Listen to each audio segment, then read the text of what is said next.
Well, welcome to another YouTube game preview here on KMc Sports the KMc Sports YouTube channel. And really pleased to welcome in my friend Brendan McGair. Brendan, are you keeping warm? That's all I really care about. It's a little chilly out down here in Warwick today, Kevin, but you know what? We're making do like a lot of Rhode Islanders. Full disclosure, I did go get a nice coffee this morning. Oh, absolutely. I was Dunkin' Donuts is, guess I can see it a little bit. Can people see it? There it is. There it is. Of course. I have to promote my Dunkin'. I finished mine already. So, but we're good to go. And we're going to talk a little PC-Creighton big game tonight, 9 o'clock. Well, and I have to say that WPRO, I am a paid endorser of Dunkin' Donuts. So I am a huge fan of Dunkin' Donuts for a lot of reasons. But if I don't do the iced coffee 6 days a week, year round, it's probably 7. It's just the way it is. But it's just the facts of life, as they like to say. The facts of life, yes. So Friars on the road tonight, late night, and another late night for Friar fans, 9 o'clock tip out in Omaha. Interesting team, the Creighton Blue Jays, very new.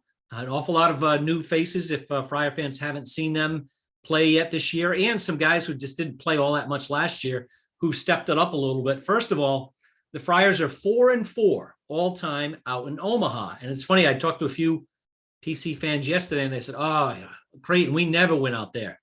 Well, you won last year. And Creighton was better than you last year. So, Brendan, it is one of those places where Providence seems to be able to certainly compete, if not win. See, I remember, Kevin, I think you went out there the first time in 2014. It was McBucket's senior night. Yes. And that was a total blowout. And you're thinking, wow, if PC is going to make the annual trip out there every year, say a prayer, get the rosary beads out, whatever. But they've had some success out there. I think they won 3 years in a row. Chris Dunn, Kyron Cartwright hit a couple of last-second shots. But it's not a daunting place if you think about it, because Ed Cooley has had success out there. Yeah, the place that's really bothered them the most, obviously Villanova, because they've been the best team, but Milwaukee has really been a problem from, the bat. Remember the bat way back when at the Bradley Center? They had that out last week. Siddiqui Johnson trying to brush away the bat. That was classic, actually. But no, your larger point, though, Kevin, this is a totally new Creighton team. Yeah. It's a lot of new faces, a lot of names. It's kind of been a rebuilding job, I think, for Greg McDermott. But, so far, so good.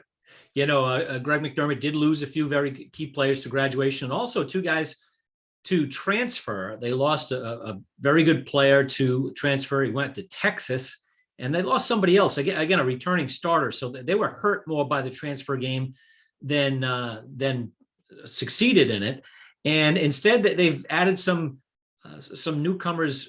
One of the better freshmen in the league, if not the country, in point guard Ryan Nemhart, and then transfer multiple-time All-American at the D2 level at, I believe it was Northwest Missouri State, Ryan Hawkins.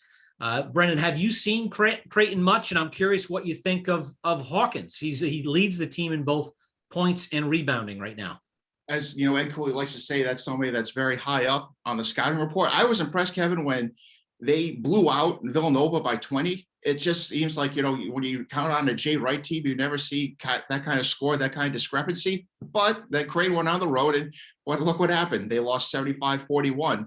But definitely Hawkins, can't wait to see him play again tonight against the Friars, and it'll be interesting to see what Ed Cooley has up his sleeve defensively against him. I think I know what he has up his sleeve defensively. His name is Justin Minaya, and I think he will draw Ryan Hawkins, and we know the defensive role that Minaya has been on. He did an excellent job with Julian Champagny the other day against St. John's. I think Hawkins could be, in time for a really challenging night. The other guy who's interesting is Ryan Kalkbrenner, big, 6'11", strong kid. He was really, really skinny when he came in to Creighton out of a high school in St. Louis. They've done a great job in the weight room with him, really bulked him up, got him stronger. That said, really tough spot for Kalkbrenner to deal with Nate Watson. And it was really good for the Friars to get back to feeding Nate Watson early and often like they did Saturday against St. John's. I'm curious what you think about that front court matchup. Oh, it's going to be a tremendous matchup between Kalkbrenner and Watson. And like you said, it was great to see Nate Watson get back on track. I think he had like 24 points through the first 4 Big East games for the Friars. And with AJ Reeves being down for, who knows how long a period of time, it's imperative that they try to get Nate Watson back on track. And it's especially, we saw that in the second half against St. John's where, it looked like St. John's was, they had foul trouble along the front court, but still, Watson was able to take advantage, finish strong, get to the free throw line and make an impact. But not only there too, Kevin, I think this is also the best stretch that we've seen Nate Watson rebound in his career. I think 3 straight games and 9+ rebounds. We haven't seen that at all during his tenure here with the Friars. Well, it's really, it's not strange. It's been consistent for 5 years. Ed Cooley, you would think, only takes Nate Watson out because he falls into foul trouble, as he did the other day against St. John's. He gets subbed out 1 to 2 times a game. I'm convinced because Cooley gets upset that he doesn't rebound well enough. And if he can hit the glass like he's been hitting the boards for the last 3 games, he should be minimum 7 rebound average a game guy. That hasn't been the case through his career. And you're absolutely right. He's done most of his work in his career off the offensive glass, a very high percentage offensive rebounder. Defensive rebounds, that's where he needs to, kind of dig in and become more consistent. And he has done that recently. The one impact transfer from last year was Alex O'Connell for Creighton, transfer from Duke. Just kind of got his feet wet a little bit last year. The plan was to not let him play last year, but because of the COVID and whatnot, the free year, Greg McDermott did play O'Connell a little bit. Now he's a central part, averaging 11 points a game and on the floor for 30 minutes. He's a bouncy wing guy who can shoot, kind of a typical Creighton player, very explosive Creighton player. To be honest with you, I would have him with Hawkins atop my scouting report if I was Ed Cooley. Yeah, someone who's made 24 3-pointers on the season. Another player, shooting 60% on 2-point attempts. Another player that Ed Cooley, I'm sure, has circled. And, that could be maybe a Jared Bynum or an Al Durham assignment. Mm-hmm. Al Durham, that sounds right. Because he's decent size. He's about 6'5", and again, very bouncy. To be honest with you, a perfect guy for AJ Reeves to chase around, but looks like we won't see AJ. It's interesting. I heard Ed Cooley on with our friend John Rothstein yesterday, and he went out of his way to basically say AJ's got a broken finger and we're going to hold him out until he's ready. And that's not going to be tonight. And whether it's in time for this weekend against UConn, it doesn't sound like that's where he's trending either. I'm a bit surprised. We haven't had a chance to talk to AJ to see how uncomfortable he is with his shooting. He's practicing and he's keeping up his wind and his cardio, but certainly it's definitely a loss, Brendan. We've seen that in maybe 3 of the last 4 halves that the Friars have played. We saw it for the whole game at Marquette, and even the first half against St. John's, the offense certainly took a while to get going. It took a while to get going, but they ended up still scoring 83 points against St. John's. Huge second half, though, Brendan. Huge second half, but despite shooting like 3 out of 16 from 3-point territory in that game. But I think the player that they really need to get going, Kevin, especially on the offensive end, is Noah Hawkley. They need to go bottle the formula that worked for him so well against Seton Hall. I think he hit like 4 or 5 3-pointers. He was shooting, I think, 45% from 3 going into the Marquette game. Struggled the last 2 times out. And if you watch the game, I watched the replay of the St. John's game. It looked like he was rushing everything. He wasn't set. It was like everything was like almost like shot put almost. Yeah. It's one thing to get back in a rhythm, but also too, it's making sure that you're in a position where you're most effective. And that if you're Hawkler, it's about catching, squaring your feet, and lining it up. No, you're right.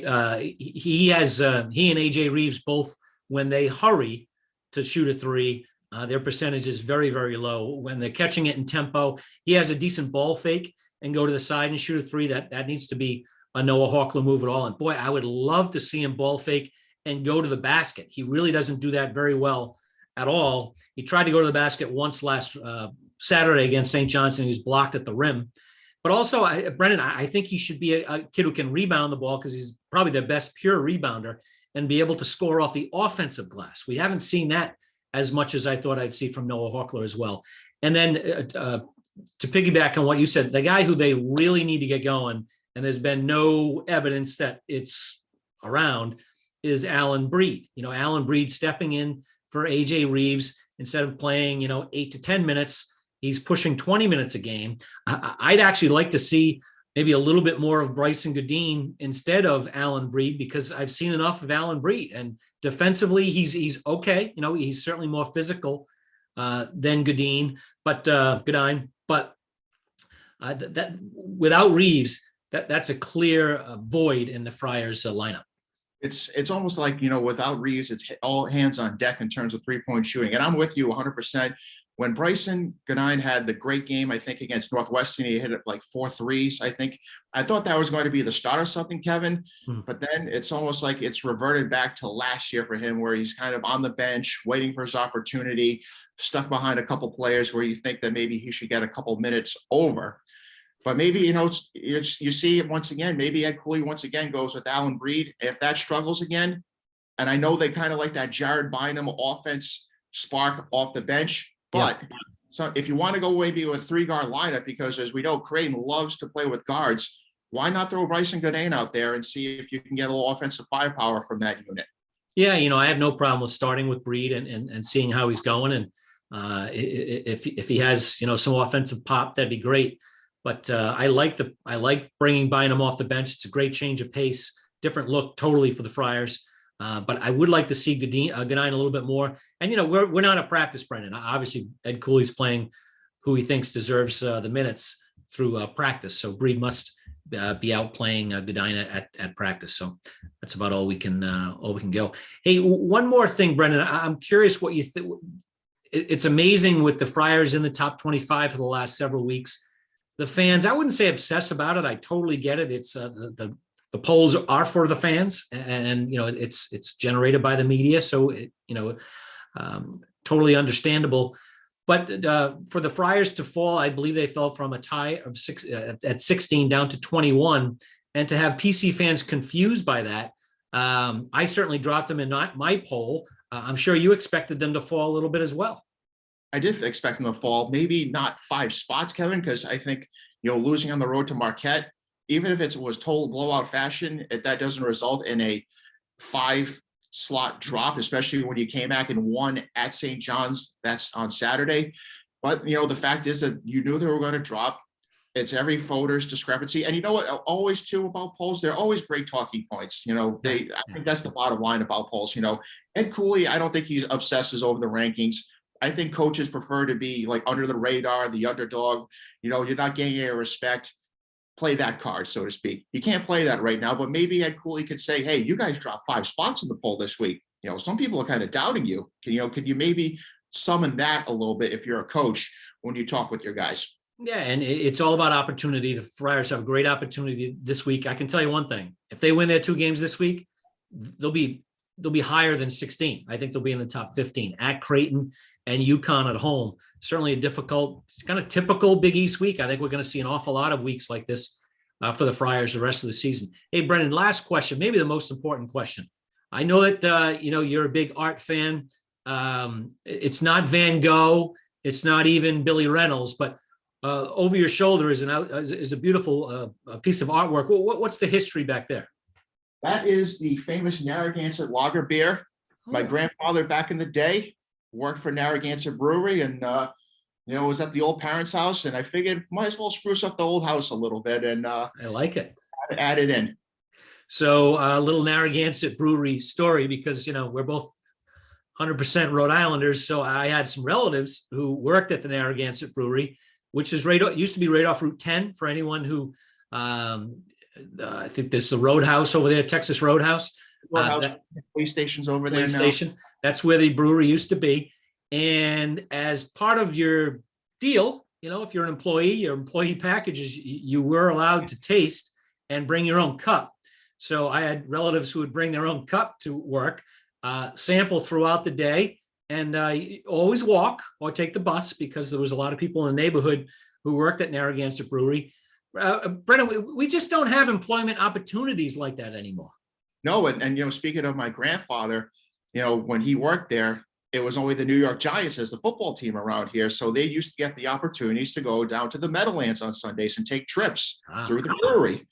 And, that's why my grandfather grew up a Giants fan, because, that was the team around here, as some people like to say. Certainly was. Certainly was. No one paid attention to the Patriots until the 70s. Anyways, the 60s were a complete dead zone for the Pats. Well, big week for the Friars at Creighton tonight, 9:00. How about Saturday? Brendan, I'm sure you're already lining up a slew of invitations. Friars, so I'm sure you're going to pregame for the Friars, maybe a little brunch, 2:00 tip at the Dunk. And then there's a bit of a football game at 8:15 at night. So busy sports day for you. I hope you don't have to, run to 3 high school games in between those 2 events. Well, I hope not either. We'll try to stay away from the hockey barns, Kevin, too, as well. But, I think you have to thank the schedule gods too. 2:00, then 8:15 gives everyone a little bit of a chance to catch their breath between sporting events. And I'm sure, as we know, we've seen when there's a big game downtown, the area establishments, they'll be hopping. Catch your breath. You and I will catch our breath. I know too many people who they won't even try to catch their breath, but I'm burdened in such way. What are you going to do? To everyone, to victors go belong the spoils, I guess. To each his own. To each his own. Brendan, thanks very much, and enjoy the game tonight. Kevin, thank you as always. Take care.